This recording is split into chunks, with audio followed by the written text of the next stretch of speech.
And I think we've got everybody out from all the breakout rooms are back in now. So I shall ring the bell. Here we go. Nice bell.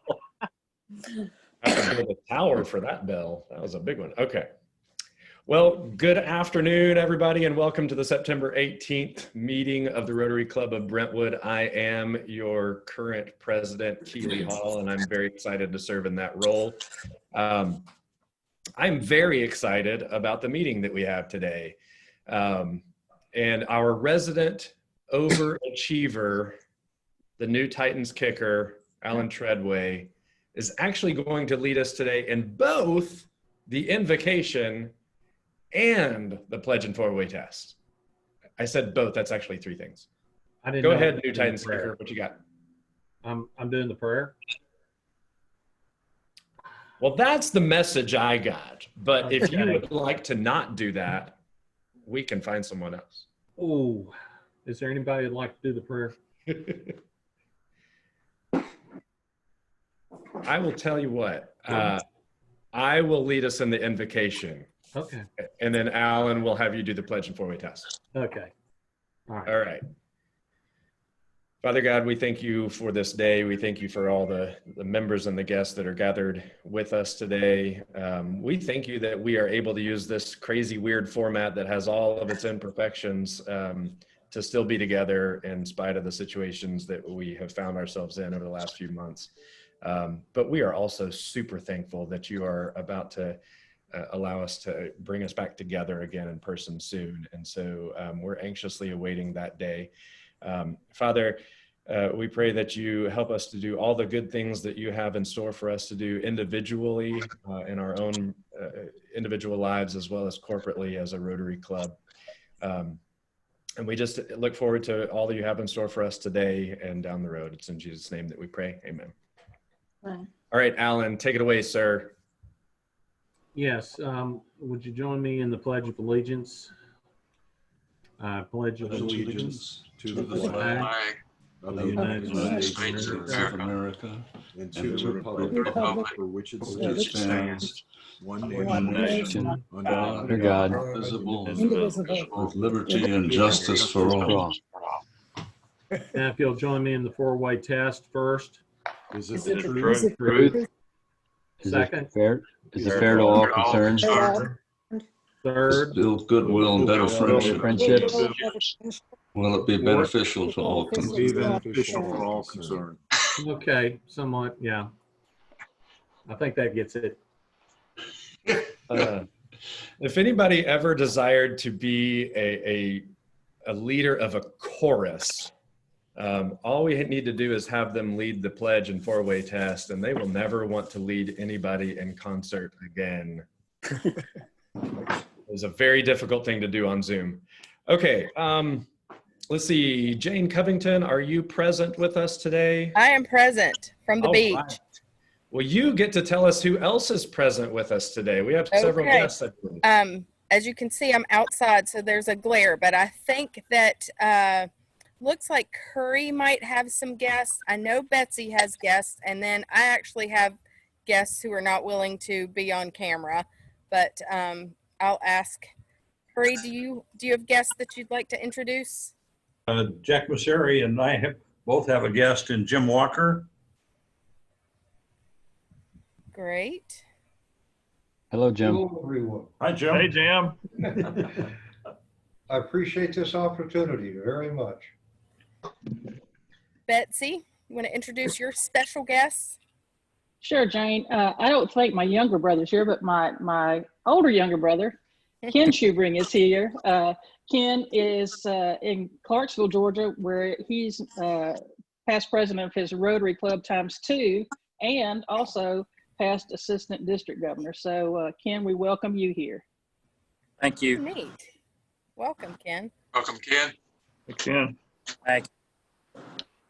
And then I have with me the two guests that I had last week, Valerie Yancey, who is Governor Lee's Assistant Director of Legislation, and Leslie Hafner, who is Senior Vice President of Government Affairs for Omnia Partners. And I also have Liz Alvey, who is Governor Lee's legislative counsel. And we're all excited to hear the presentation today. Awesome. Welcome. Any other guests think we've or got visiting Rotarians that I've missed? Did we mention Mike Duncan yet? No. I don't think so. Well, no, I don't think so. Mike, I see that you're here. Welcome, sir. Hello. Thank you. Thank you. Appreciate it. Former member. All right. I think we've gotten around to everyone. If we are missing anyone, please don't be afraid to speak up. Oh, Devin, thank you. We do have another visiting Rotarian, and Commissioner Nelson Andrews is with us and his guitars. Welcome. All right. I think we've gotten around to everyone now. Forgive me if we have not. All right. So happy Bucks time. If you are happy and would like to share a little bit with the group, or if you're unhappy and would like to share a little bit with the group and are willing to put $1 in the pot, go for it. Happy Bucks.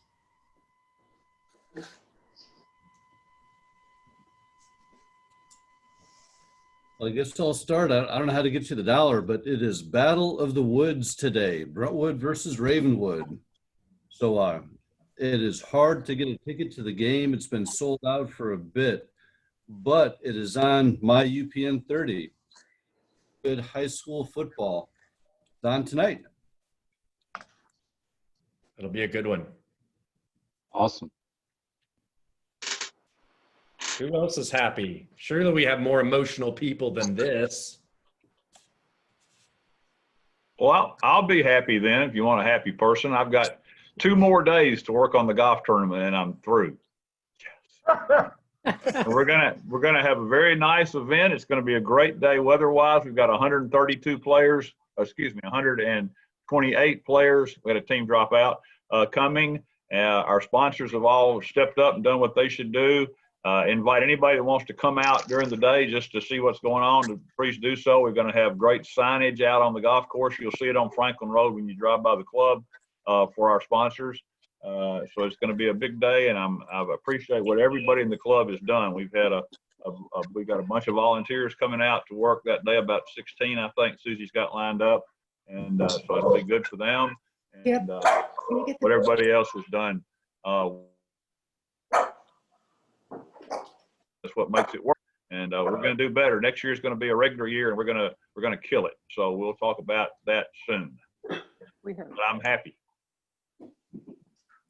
Keely, can I go next? Absolutely. Donna here. Go for it. Okay. I'd like to just say Happy New Year to all my Jewish friends here, particularly Tish. Hi, Tish. Happy New Year. Rosh Hashanah today. Also, wanted to let y'all know that I've spoken today with Virginia Stokes, who took a tumble over at the Harmony, and cracked her head. Had to get a bunch of stitches, but she's okay and is doing well. Also recently found out that Harrison McCampbell took a tumble in a different way. He was roller skating through Crockett Park. Passed out, got a ride to the hospital, got sewn up, everything's good with him. Kay McCarthy's still in the hospital, so keep her in your prayers. She's still in ICU, but is doing a little better. So just prayers and praise for all of our folks that are having a hard time right now. Definitely. All right, who else?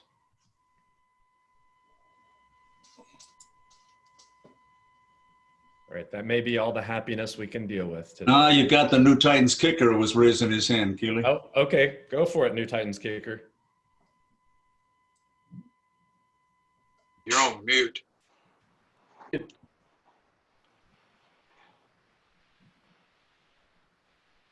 Let me try to unmute you. Okay, am I muted? Now you're good. Yeah, you're unmuted. Okay, well, $2. I'm giving one to Keely for covering me on the prayer. I just checked my emails here, and Bart King just signed me up for everything. And I thought I was just doing 4-way tests, but second dollar I'm giving to the Titans because I think we are Super Bowl bound. I am so excited. This team is built to beat Kansas City and get to the Super Bowl. I like Ole Miss, huh? I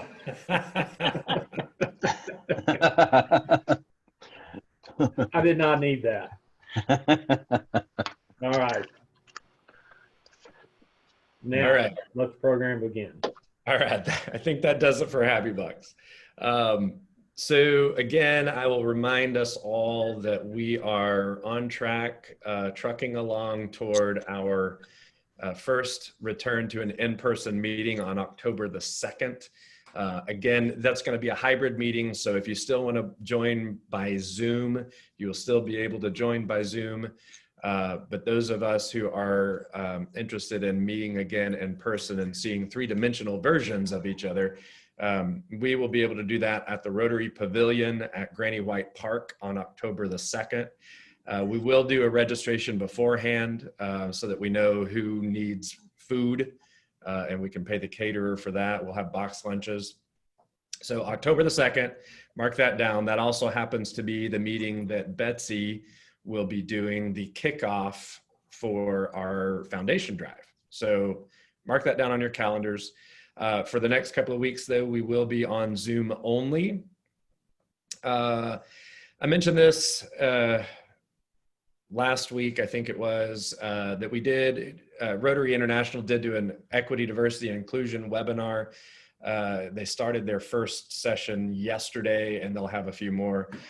If you missed that and are interested in watching the recording, let me know and I can get that to you. I actually wasn't on it, but I am going to watch the recorded version as well. It was 3 o'clock in the afternoon, so I had to work. But I will watch the recorded version this weekend. Larry Kane, do you want to say anything else about the golf tournament, or are you good to go?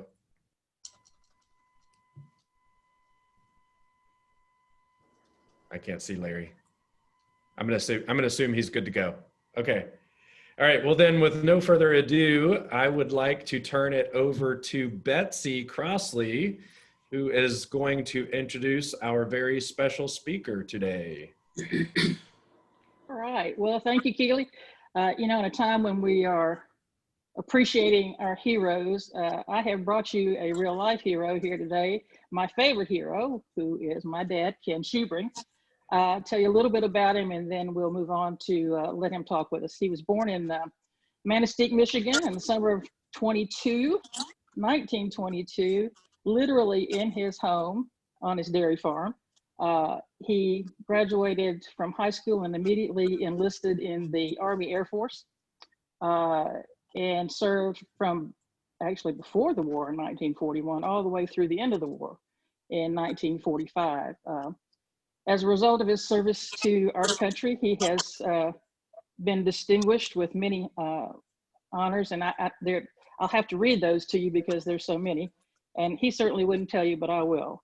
He was awarded the Distinguished Flying Cross, the Air Medal with 4 oak leaf clusters, the Distinguished Unit Citation with oak leaf cluster, the Asiatic Pacific Campaign Medal with 4 battle stars, the American Defense Medal, the Pearl Harbor Commemorative Medal, and the World War II Victory Medal. And after he came back from the war, he earned his MBA from the University of Michigan. Brian, if you're on, go blue.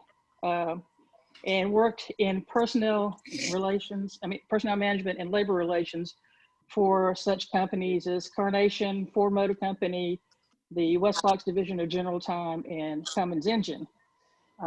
He was an 18-year Rotarian at the Athens Rotary Club in Athens, Georgia, and was their president-elect, but had to move to Dunwoody in 1980 in Georgia. And currently he lives in Georgia, in Gainesville, Georgia, independently. So Dad, we're really happy to have you and can't wait to hear what you have to say.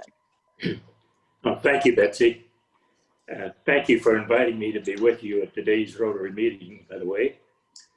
Sure. Today I will discuss my experiences as an on-the-scene witness to the Japanese attack on Wheeler Field, a U.S. Army Air Corps installation in Hawaii on December 7th, 1941, better known as the Pearl Harbor attack. I was stationed at Wheeler Field, which is located about 10 miles or 5 minutes flying time in those days. They didn't have jets. North of Pearl Harbor. At Wheeler Field, I was assigned as an airplane mechanic to the 6th Pursuit Squadron, 18th Pursuit Group. Pursuit in those days was the equivalent of fighter planes in today's world. The purpose of course, the pursuit planes was to intercept unauthorized aircraft that might enter the Hawaiian airspace. Before I proceed, let me describe a little bit of Japanese history back to the mid-19th century and on. This won't be extensive, but it has a bearing on the Pearl Harbor attack that took place. Japan was a feudal nation back then, and in subsequent years, it grew into a modern industrialized society with a parliamentary form of government. In the early 1900s, Japan had assumed its place in the community of nations, however. Fueled by their militarist-dominated leadership, it set out on an expansion effort to acquire new territory through military conquests, annexations, and League of Nations mandates. This aggressive conduct was deemed objectionable and drew opposition of other nations, including the United States, which had imposed an oil and metal embargo on Japan in 1941. And the United States was in serious negotiations with the Japanese to cease this aggression, which brings us to November 27th of that fateful year, when our squadrons in our 18th Pursuit Group were placed on a military alert, which had been ordered by Washington. While we spent much time and effort in preparation for possible future action, the alert was canceled shortly thereafter. The restored normalcy which ensued would last only a few days, until December 7th, to be exact. Therefore, such normalcy would cease to exist for approximately the duration of the war. The foundation for dramatic, historic shaping events was forming with the passage of each hour. As post-war accounts would confirm, a Japanese battle fleet consisting of 6 carriers and 20 some other supporting ships had left its anchorage in the northern Japanese island of Hokkaido on November 25th and was headed in an easterly direction through the waters of the North Pacific. Japanese and U.S. diplomatic negotiations relating to the tensions between the two countries were at a virtual stalemate, with no indication that any side would move. At the same time, rumors of significant Japanese troop movements towards Southeast Asia circulated freely, and this just simply aggravated the situation. At the same time, the United States Armed Forces in Hawaii, including Wheeler Field, continued to display a defensive posture defined by the U.S. leadership in both Hawaii and Washington. Post-Pearl Harbor investigations show that in the fall of 1941, these decision makers believed that the chief threat to military facilities in Hawaii would be enemy-directed sabotage, rather than what turned out later on to be a direct attack on such installations. Major defense decisions, therefore, were implemented in accordance with this anti-sabotage policy. For example, our planes were kept under heavy surveillance surveillance. They were parked wingtip to wingtip in compact groups near hangars so that they could be guarded more easily against possible saboteurs. Ammunition was removed from our planes' guns and was stored elsewhere when the aircraft were inactive on weekends, and armed guards were assigned to guard these planes during the off time.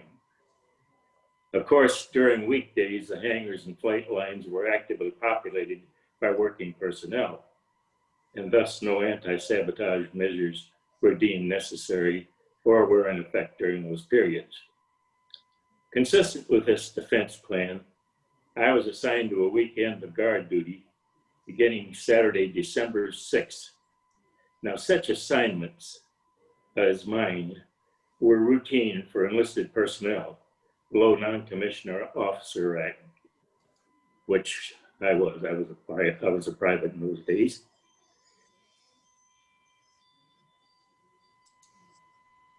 Consistent with this defense plan, I was assigned a weekend guard duty beginning this Saturday, December 6th.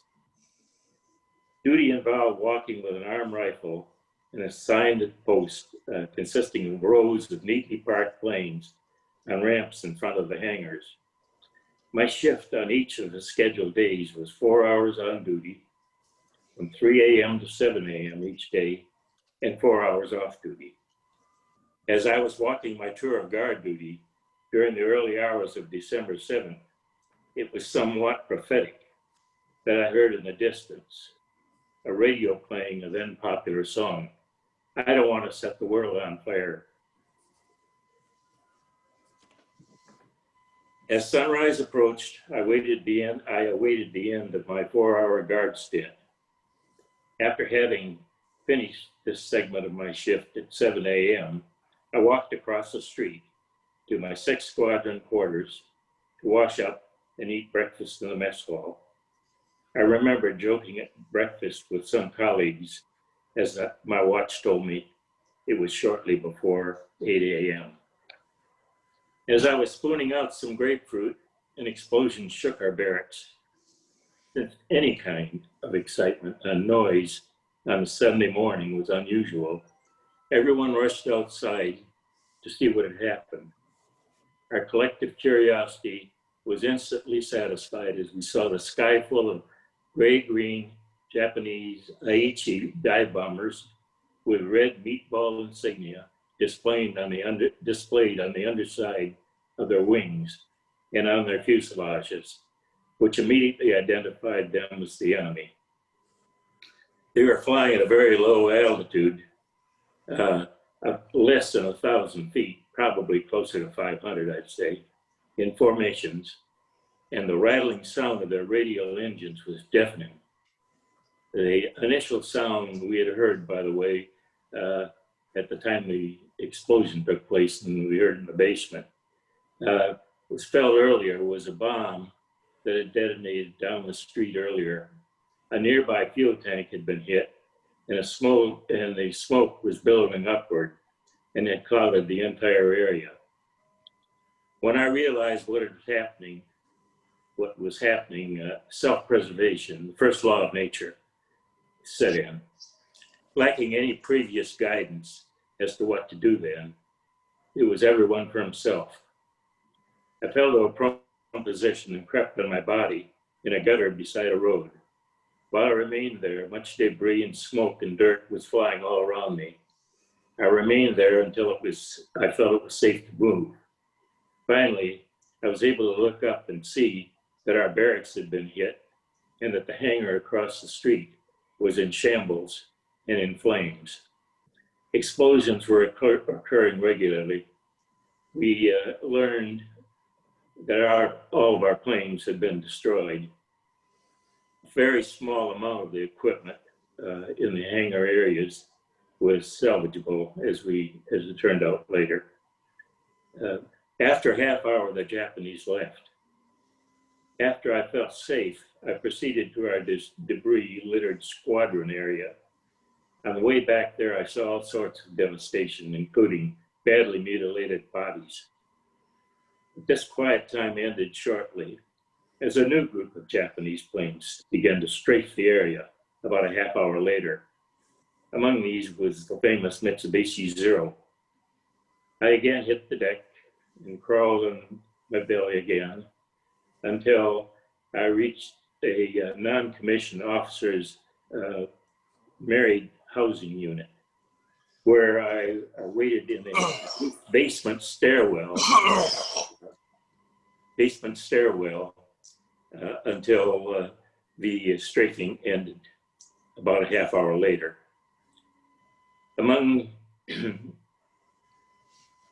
I waited out the Japanese strafing. After this group of planes left, the Japanese never returned. We could look to the south and see huge billowing clouds of smoke, black smoke, in the Pearl Harbor and Hickam Field area. Pearl Harbor and Hickam Field, which was an Army airfield, were very close to each other, practically just across from each other. As the day wore on, we began the process of assessing the damage and planning what to do next. And we dispersed around the perimeter of Wheeler Field to meet any emergency. We spent the rainy night in a blacked out area near there. And of course, that was the end of a very, very trying day.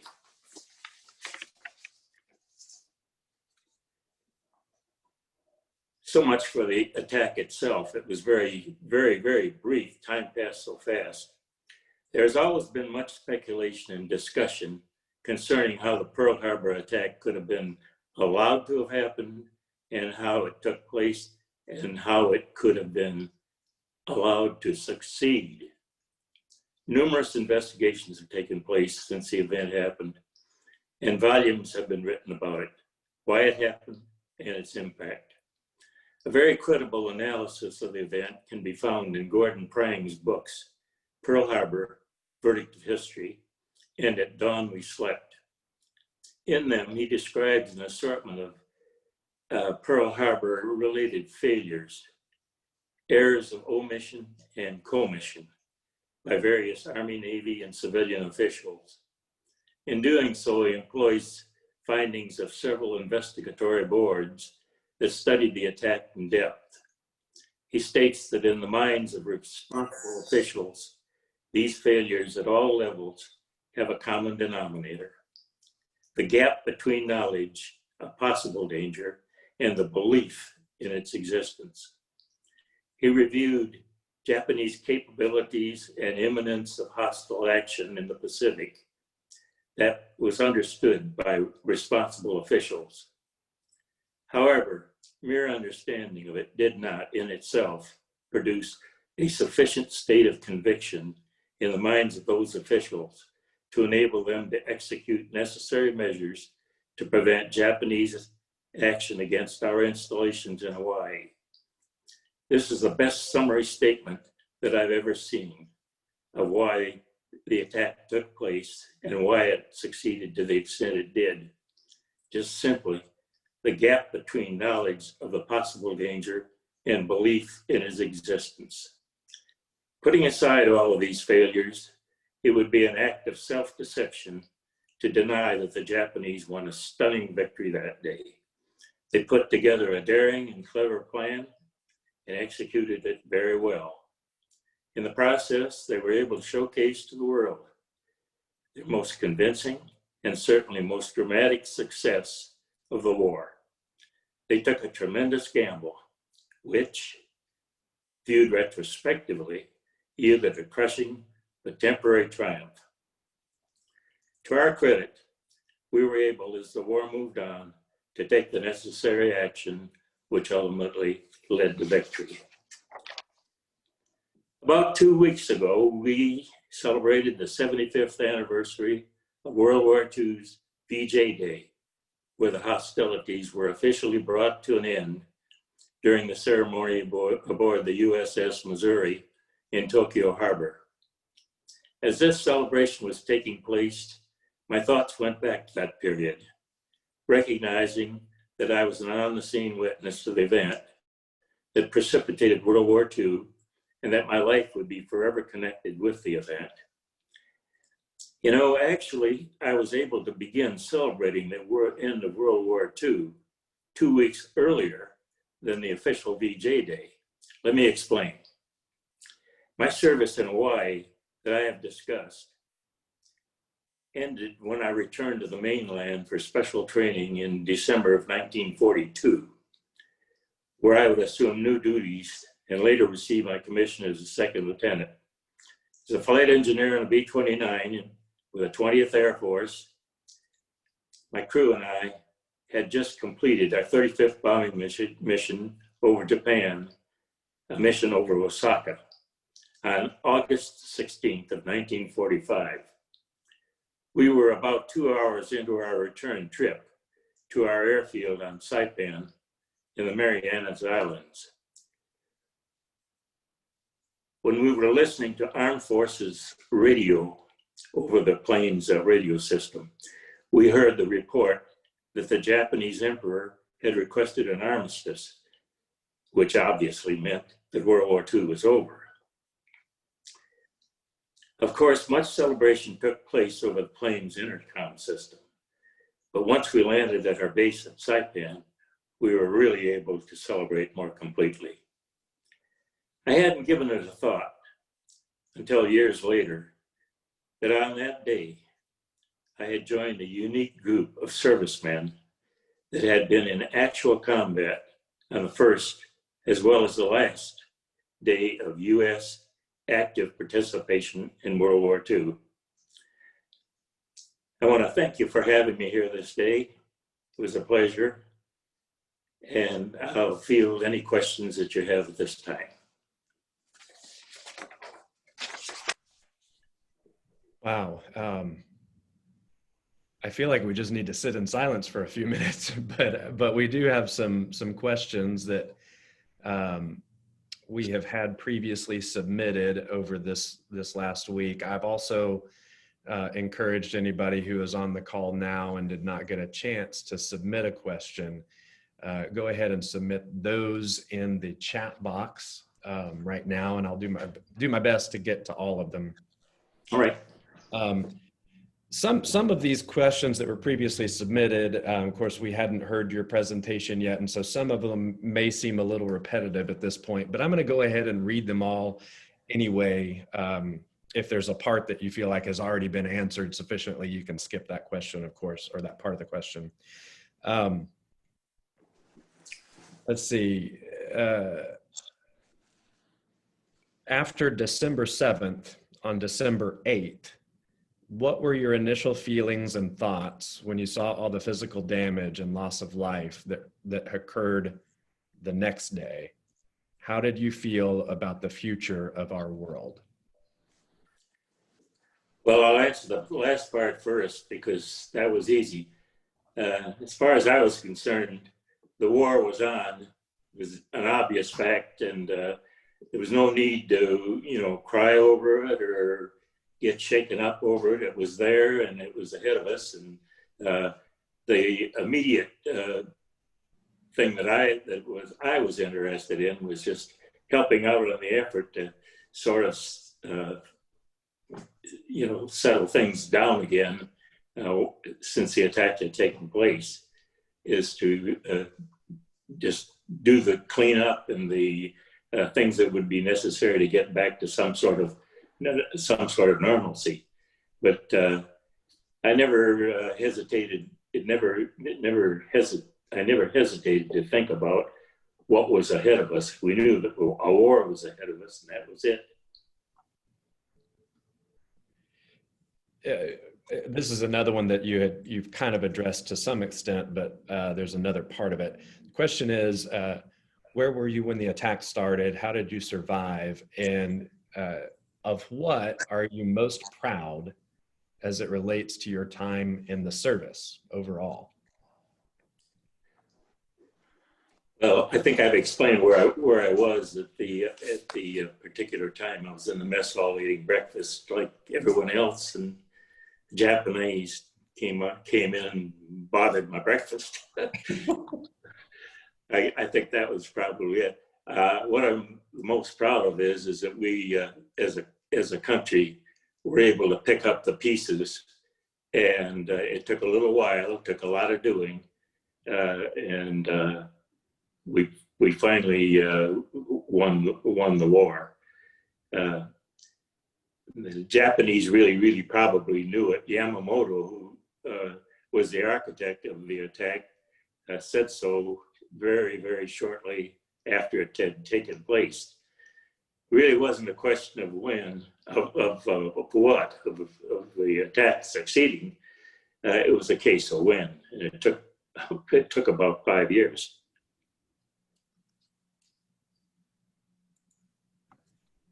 Did your experience in World War II directly affect other decisions in your post-war life? And if so, how so? Well, yes. Actually, I had really decided what I was going to do after the war, about the time the war had started, really, the time I was going to Hawaii. I had always intended to go on to the University of Michigan, which has a very deep place in my heart. And it was just a case of time passing and getting to the stage where the war was over and taking it from there according to my original thoughts.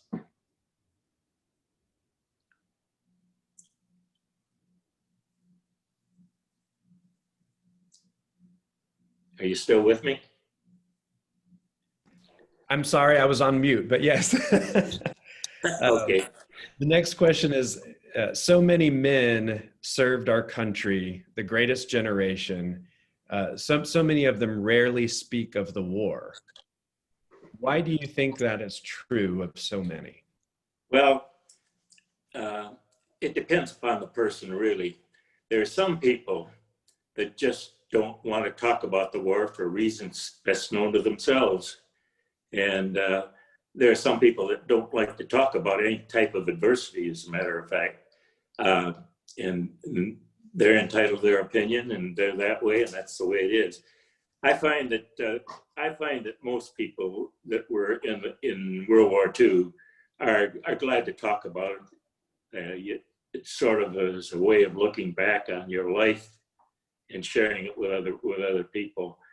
As far as I personally am concerned, I have no inhibitions at all about talking about any phase of the war that I had anything to do with or knew about. And there are a good many just like me, but there are some people that just don't like to do it. They're just either shy or whatever. Maybe they had some bad experience that they don't want to, retell. But most of my colleagues, at least, that were in the war with me, had no inhibitions about it. Talk freely. Here's maybe a difficult question, but as someone who was actually fighting in the war, what are your personal feelings about the U.S. decision to drop the atomic bomb to end? That's an easy one. Notice I came out swinging on that one. No doubt in my mind that was a good decision by Harry Truman, who was president, of course, at the time. I was able, during the late stages of the war, to have been on the 35 bombing missions over Japan. And I have eyes just like everyone else. And I can look down and see what was there. Japan was a thoroughly beaten nation by the time even any thought of it using the atomic bomb, was present. So I think that all the Japanese were waiting for was an excuse to say we give up, which they eventually did, of course. And they did for the very reason that the atomic bombs exploded. It made up their minds for them. We had been bombing, General LeMay was our commanding officer, and he kept the bombing of Japan right up until the end when the emperor asked for the armistice. But they were a thoroughly beaten group. They were run by a bunch of militarists in those days who couldn't lose face as they would be saying, "I give up." So they had to have an excuse to end the war, and the atomic bomb provided that excuse. Also, as many people have said, of course, if the war had to reach the stage where Japan was invaded, it would have been a bloodbath. So a lot of lives were saved on both sides as a result of the atomic bomb being used. I am a thorough advocate of having used the bomb. I don't have any any remorse about it. It happened, and that's the way it was. To quote the old general down in this part of the woods back in the Civil War, William Tecumseh Sherman, war is hell. And that was it at that particular time. Indeed. How many B-29 missions did you fly? And 35. 35. And was the B-29 as good a plane as we've heard? It was a good plane, but it was a plane that had to be rushed into because of technical problems with the plane. Had to be rushed into the war earlier than it really should have. It was basically the best plane of the bomber family that the United States had made, but it had to be rushed into combat, and it did have a lot of defects. Being a flight engineer, I'd be very acquainted with that. It had a lot of defects, and a lot of lives were lost as a result of the mechanical problems that the plane had. So have you been back to Pearl Harbor? And what did you think about, if so, what did you think about the exhibits, depiction of the attack and the Japanese? Yeah, my wife and I went back to Hawaii for the first time in 1993, and rented a car, and I went out to the memorial. We went out to the memorial and took a look at that, and all the data that was displayed about who had been killed and so on and so forth. I saw the names of several of my friends that had been killed, and they were buried up in Punahou Cemetery in the Punch Bowl area.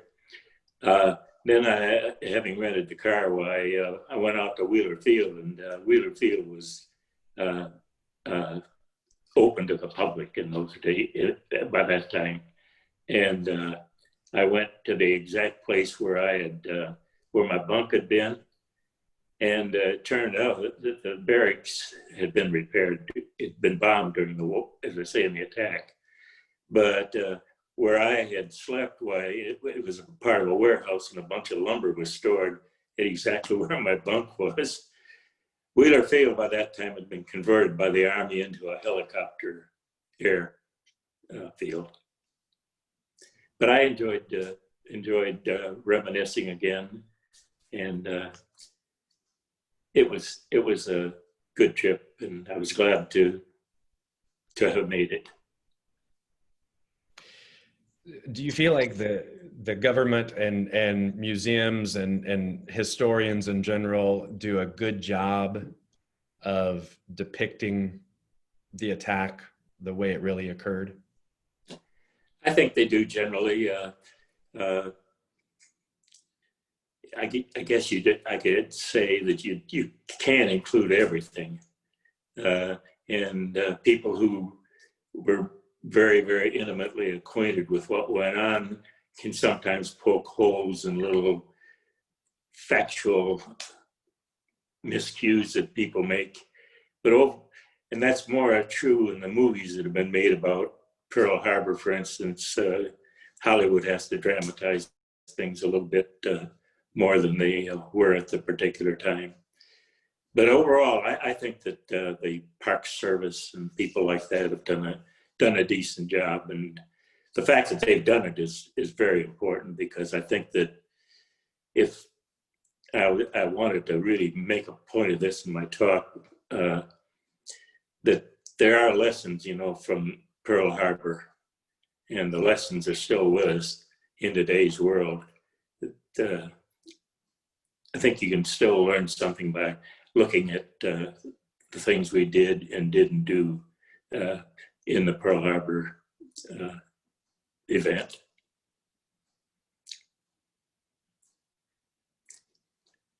It looks like this one may be our final question for the day. Okay. I like this question. Oh, we just got another one, but I'll read this one first. All right, go ahead. What were your next 3 to 4 days like? And this is the part I really like. Did you get any sleep over the next 3 or 4 days after the initial attack?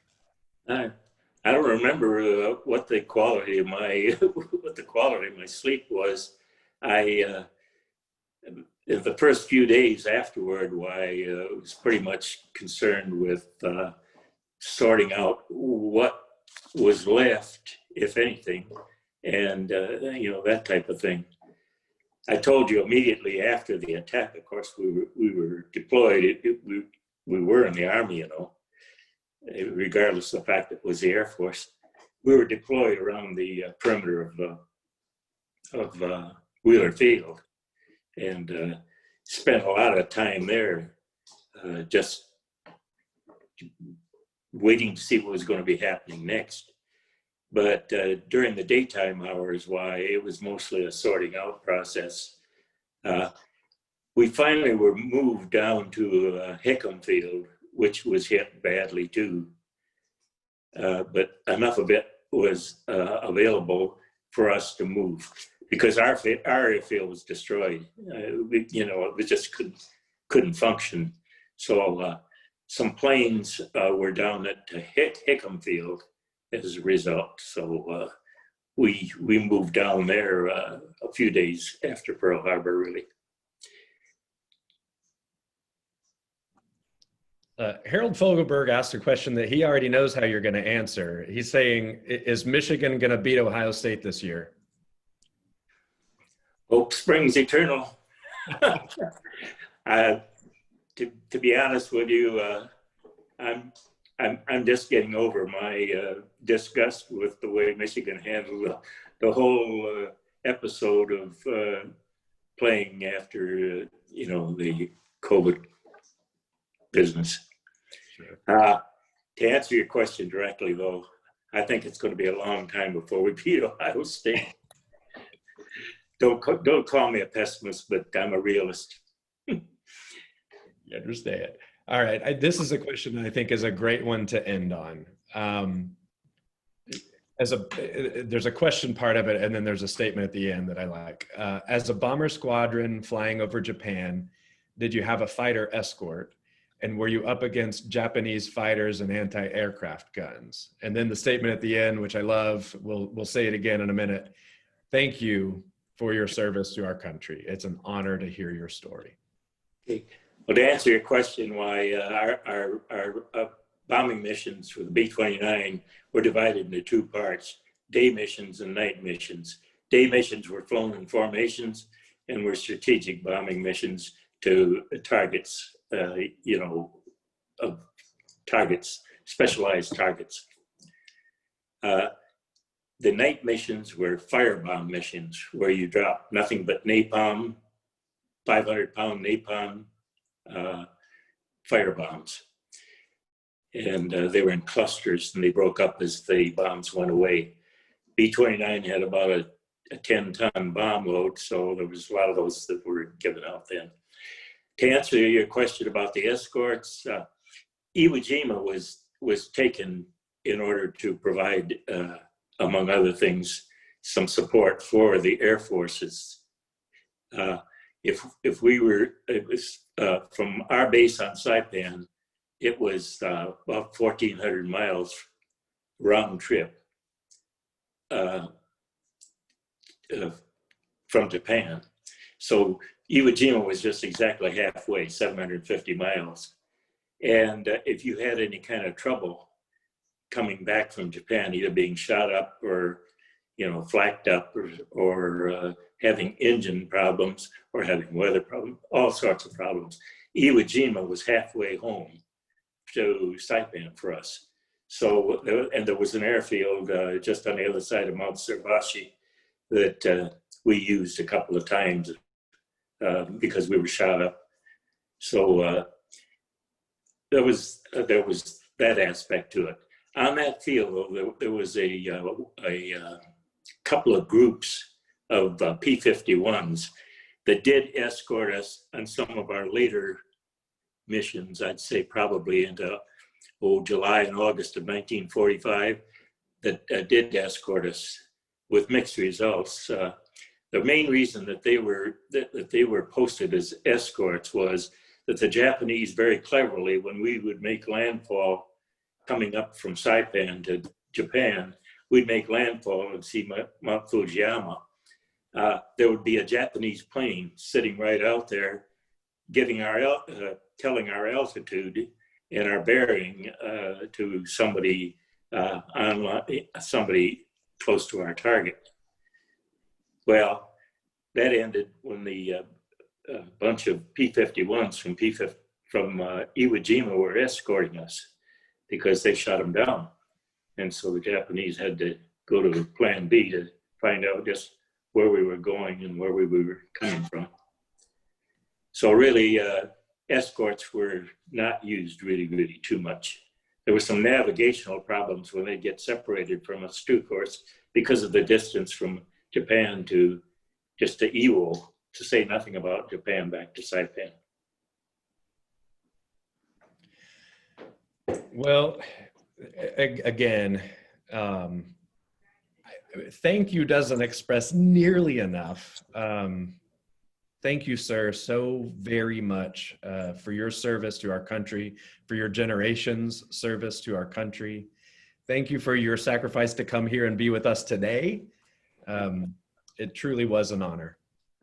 Well, I enjoyed it. I really look forward to it. And I just hope that our country continues on to a successful course. Thank you. Thank you again very much for having me, by the way. It has truly been our pleasure. It truly has been our pleasure. Again, thank you to everyone who helped today with the meeting, most especially our honored speaker that we are so thankful to have had. Thank you, Mr. Schubring. Please continue to remember those folks who are sick, hurting, recovering, the Fiddlers, of course, the Stokes, in particular this week, the McCarthys, the McCampbells, the Wheelwrights. I see that Roger joined us earlier. Thank you for being here, Roger. Please remember all those folks and anybody that I've missed in your prayers and your thoughts this week. Be safe, stay healthy, keep serving. We are adjourned.